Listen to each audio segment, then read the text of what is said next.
What are the benefits of solo travel? Are you suffering from a recent breakup? Do you find yourself suddenly single? Or maybe you've been that way for a while, or maybe you're in a committed relationship, but you just need a little me time. Here are some real benefits that I've discovered from traveling alone. Number one, it is to me a less stressful thing to plan a trip when you only have yourself in mind, when you only have to plan for yourself your own itinerary, where you want to go, what you want to see, what you want to do on your trip. If you've never traveled alone, it can be scary at first. And I would recommend doing a short trip, maybe like a weekend getaway. Um, if you've not done much stuff on your own at all, like you're even intimidated to go to a restaurant by yourself or something, start there.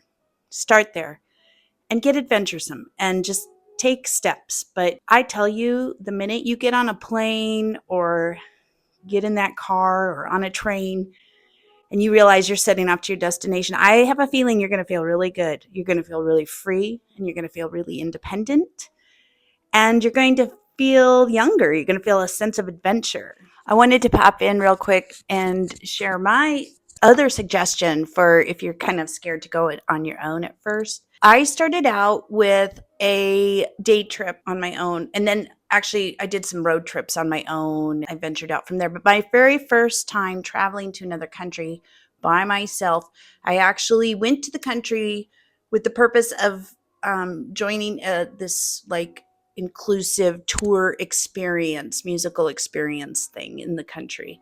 I was super psyched about, and it was incredible.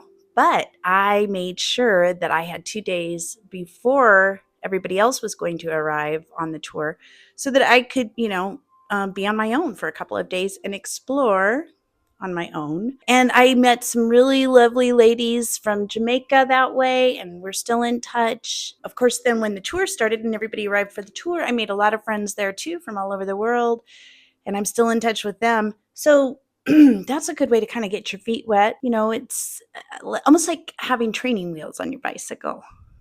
So, but I went alone. I didn't take a friend with me. I went alone. And I believe I made those connections because I was traveling solo. Number two, you do have more flexibility. Once you are on your trip, once you have reached your destination, you may discover that you really want to stay somewhere longer, or that you want to do something in addition. You discovered a different museum that you didn't know existed, or you walked by a really cool neighborhood that you'd like to spend a day in, browsing the bookstores, having cappuccinos, whatever it is. Traveling alone means you can do that. You can change plans and you don't have to consult with anyone else. Now, of course, if you're meeting somebody on your travels, of course you take that into account. But I'm just saying, overall, if you're going by yourself, you're going to have a lot of time, a little bit more flexibility. If you decide that you want to explore a town nearby the town you're in, for example, go do that day trip. If you just want to stay in your hotel room for a day and read a book, you can do that. I don't know, it's just really nice to kind of have that autonomy, like to know I am in charge of my day and this is my time. So I'm going to do what I want to do. Number three, you really do get in touch with yourself. I highly recommend you take a travel journal and that you take time to jot down your experiences. Take time to jot down any dreams you might have during the night, because sometimes traveling and being in a different place can open things up in you that, maybe creative inspirations or something like that. It's just a really good time to be somewhere new, experience new things, and yet it's your experience. You don't have to take into account somebody else's experience of the new things. You don't have to worry about pleasing other people. That autonomy is really good, I believe, for a person to experience. And if you haven't done much of it, well, now's the time, I think.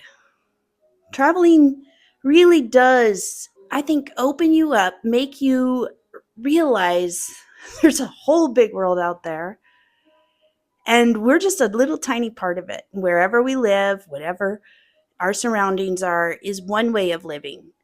But there are so many different ways of living in this world. I think it's really good to experience that. Number 4, you're going to meet new people. It's easier to meet new people, different people, when it's just yourself. If you're traveling in a pair or a group, you tend to stick together. And yes, you can, of course, still meet other people. But it's kind of cool when you're on your own and you get up the nerve to ask for help, ask for directions, ask for recommendations. I don't know. I think it's just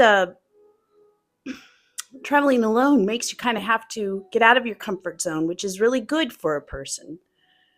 That means growth, self discovery. I think ultimately the benefit of traveling alone is just that feeling of freedom and adventure. And I say, if you, again, if you're scared to go alone, okay, start out small. Start in your hometown. Start with a day trip if you can, or start with a walking tour of a neighborhood in your town that you're not very familiar with, or go to a large city that's not too far away and stay a couple nights. Traveling alone, well, it's just kind of the bee's knees. And you're going to get more ideas of where you want to go, what you want to see, and what you want to do on this earth. Anyway, stay strong and remember you are a star baby and you deserve to be happy. You deserve to at least search for happiness and self-awareness and self-discovery.